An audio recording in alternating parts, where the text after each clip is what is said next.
ये खबर केआर मंगलम यूनिवर्सिटी द्वारा प्रस्तुत की गई है। क्या अगर आपने अपनी अदालत की अपील में सालों की देरी कर दी हो तो भी आपको न्याय मिल सकता है? क्या सरकार और प्रशासन की ओर से तय किए गए मुआवजे में हुई असमानता को सुप्रीम कोर्ट खत्म कर सकता है? और क्या एक ही योजना के तहत जमीन खोने वाले दो अलग अलग किसानों को अलग अलग मुआवजा मिलना सही है? जरा सोचिए कि आपकी जमीन सरकारी योजना के लिए अधिकृत की जाती है और आपको पड़ोसी किसान के मुकाबले कम मुआवजा मिलता है। आप कानूनी लड़ाई में पिछड़ जाते हैं, सालों की देरी हो जाती है, लेकिन फिर देश की सबसे बड़ी अदालत आपके साथ खड़ी होकर ऐतिहासिक फैसला सुनाती है। सुप्रीम कोर्ट ने किसानों के हक में एक ऐसा ही बड़ा और लैंडमार्क फैसला सुनाया है, जहां अदालत ने अपने विशेष अधिकारों का इस्तेमाल करते हुए किसानों के मुआवजे की राशि को सीधे बढ़ा दिया है।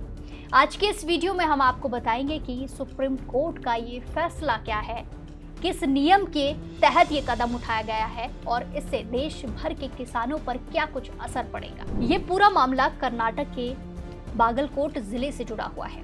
मामला काफी पुराना है। जब 11 फरवरी 1999 को सरकार ने एक विशेष अधिसूचना जारी करके किसानों की जमीन का अधिग्रहण किया था। जब जमीन ली गई तब भूमि अधिग्रहण अधिकारी ने मुआवजे की एक दर तय की, लेकिन किसान इस फैसले से खुश नहीं थे और वो अदालत पहुंचे। साल 2001 में कोर्ट ने किसानों के पक्ष को सुनते हुए मुआवजा बढ़ाकर 3 लाख रुपए प्रति एकड़ तय कर दिया। इसके बाद भी जब किसानों को लगा कि उन्हें उनकी जमीन का सही दाम नहीं मिल रहा है तो मामला हाईकोर्ट पहुंच जाता है। हाईकोर्ट ने मामले की समीक्षा की और इसी के साथ मुआवजे की राशि को 3 लाख रुपए से बढ़ाकर 5 लाख रुपए प्रति एकड़ कर दिया। लेकिन कहानी यहीं पर खत्म नहीं होती है।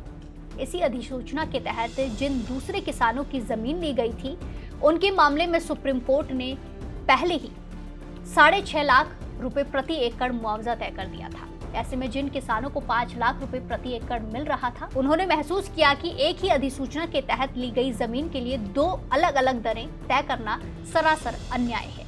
इसके बाद इन किसानों ने भी सुप्रीम कोर्ट का दरवाजा खटखटाया। किसान सुप्रीम कोर्ट पहुंचते हैं और मांग की कि उन्हें भी बाकी किसानों की तरह 6.5 लाख रुपए प्रति एकड़ का ही मुआवजा दिया जाए। जब ये मामला सुप्रीम कोर्ट पहुंचा तो राज्य सरकार और भूमि अधिग्रहण अथॉरिटी ने इस याचिका का कड़ा विरोध किया। सरकार की दलील थी कि किसानों ने अपील दाखिल करने में बहुत ज्यादा देरी कर दी है, बहुत ज्यादा समय लगा दिया है। आंकड़ों के मुताबिक हाई कोर्ट में अपील करने में 2383 दिन और सुप्रीम कोर्ट में विशेष अनुमति याचिका दाखिल करने में 2044 दिन की देरी हुई थी।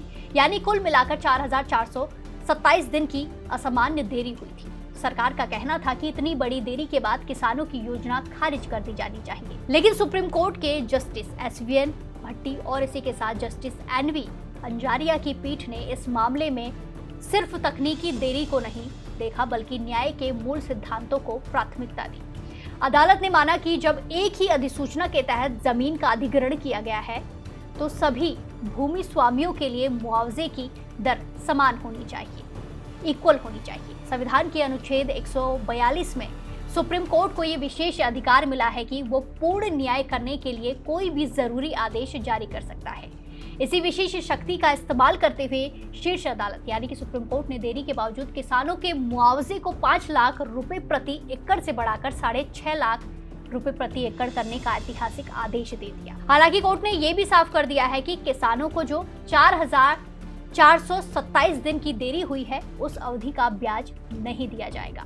सुप्रीम कोर्ट का ये फैसला सिर्फ एक मामले तक सीमित बिल्कुल भी नहीं है, बल्कि इसके दूरगामी परिणाम होने वाले हैं। ये फैसला इस बात का एक बड़ा संकेत है कि जब बात समानता और न्याय की आती है तो देश की सबसे बड़ी अदालत तकनीकी खामियों या फिर देरी की वजह से आम नागरिकों का हक नहीं मार सकती।